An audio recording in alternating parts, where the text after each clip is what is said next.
What's going on, everybody? I just got done rubbing one out the furry femboy futa, but you already saw the title of today's video, is LeBron James Jesus Christ himself. So I'm going to be dividing this video up into 3 segments. Starting off with the first one, we're going to have longevity, and then we're going to have their efficiency / effectiveness during their careers, and then to end it all off, I'm going to have their supporting cast. Disclaimer, I'm allowed to make this video considering our president literally depicted himself as Jesus Christ in an image that he posted, so I'm allowed to make this. And a little disclaimer, I'm not making fun of any religion, okay? This is not serious, alright? Don't take it serious, or is it? Just kidding. Just watch the video, bro. Starting out with longevity, Jesus's longevity, we're going to say that he played 33 years because that's what happened. They say that he died at 33 years old by getting crucified on the cross. But then after he retired from the league, 3 days later, he supposedly resurrected and signed a full max contract for life. For eternal life. So technically we can say all that we have actually seen of Jesus is 3 real years of his life until he got resurrected. His peak was only around 3 seasons. He only had a 3-year prime before it was cut short. So Jesus is kind of a what if scenario in the league. He's kind of like a Derrick Rose. He was on top of the world for about 3 seasons and then he had to cut it short because he got injured. But moving on to LeBron James, as we all know, he is in year 23 right now. He has been doing this for 23 seasons, and at the time that I'm recording this video, he is about to play round 2 in the NBA playoffs, whereas in game 1 of this series, he put up 27.6 assists and 4 rebounds at the age of 41 years old, absolutely carrying a team of grocery store workers in the NBA playoffs at the age of 41 years old. And the second guy up from LeBron right now in this series is Marcus Smart. Luka has been out and we don't know when he's coming back. This guy is putting his literal team on his back and he's been doing it for 23 seasons now. So you can technically say for the longevity, at least for the human form of these two people, LeBron James wins. He has played over 20 more seasons than Jesus did in his human form. And LeBron has been going full throttle for these 23 seasons. He has been putting up prime numbers for the past 23 years. Has he even left his prime? His lower years are career years for other players. So moving on to their effectiveness of their careers. LeBron, like I said, during these 23 seasons has been full throttle. This guy never lets off the gas. This dude owns the NBA's all-time record for the amount of total points, total games played, total minutes played, and so much more. This guy at 41 years old is literally still in a prime right now. He's averaging 21 points per game, 6 rebounds, and 7 assists. And yes, this is not the greatest numbers that we have seen, but by no means are these bad numbers at all. 21 points he's averaging right now. A lot of other players can't even do that in their peak years that we call superstars. And during this time as well, he's been able to adapt to the game as it evolves. He is the one evolving the game. Whenever Curry came in, and I think it was like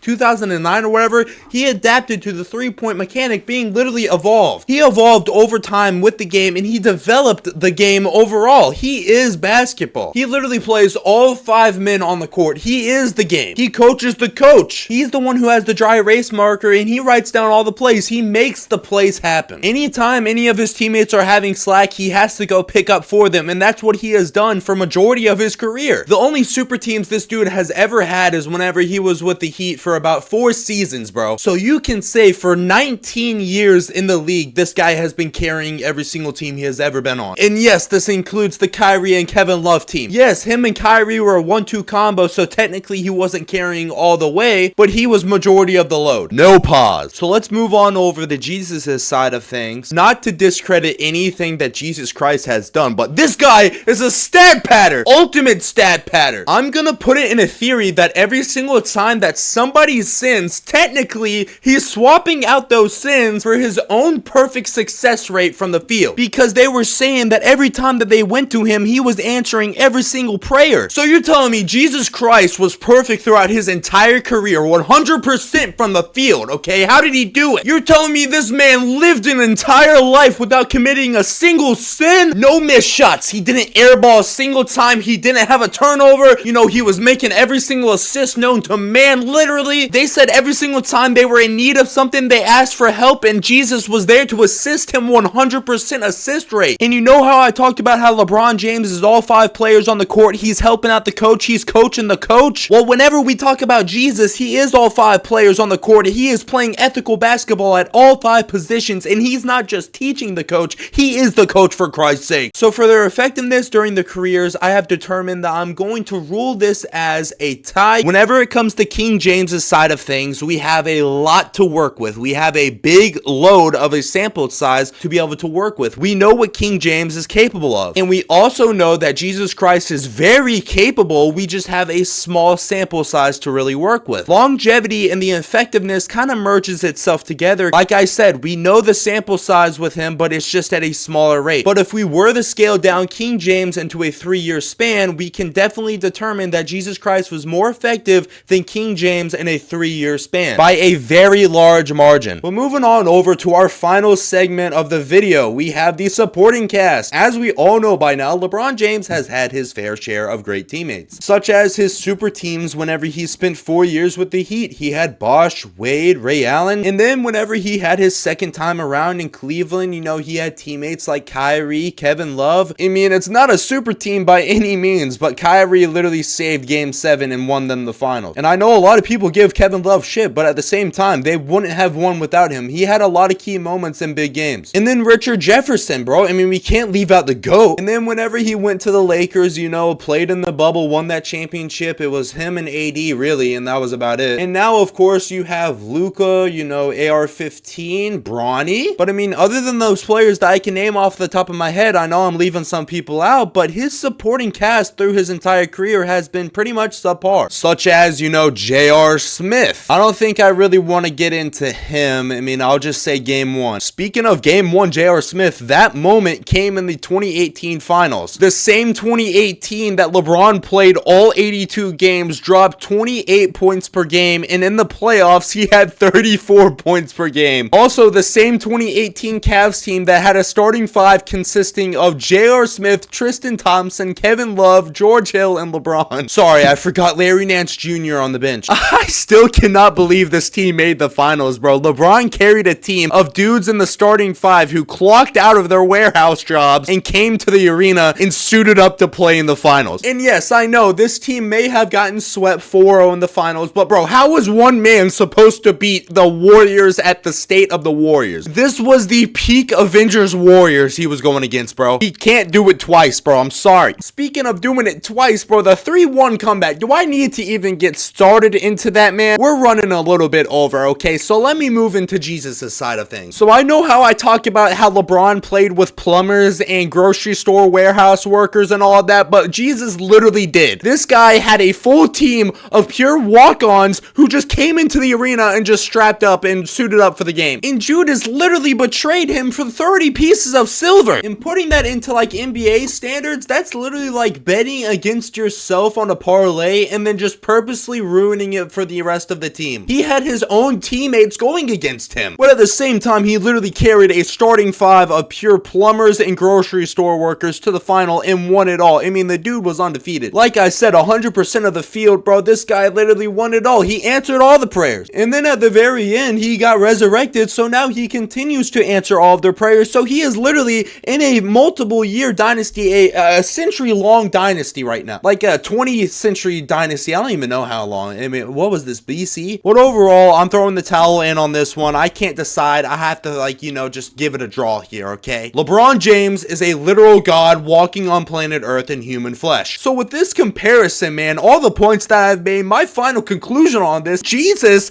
is LeBron James. There's no other way to describe him. He's too great, man. This man is the GOAT. And I am so glad I am living life where my frontal lobe is developed and I'm watching this guy play basketball. My life is going to be over whenever he retires. I don't know what I will do, but I hope you guys did enjoy this little silly video. I hope you guys didn't take it seriously. If I offended you, don't worry. Like, I'm not serious. But y'all let me know what y'all want to see next, what I should do next. And yeah, I'm working on a 20K special. I promise. I'm trying to figure out something to do. I don't want to rush it and it be like boring and lame, okay? So hopefully we don't hit 50K subscribers too quickly. I love y'all. Peace.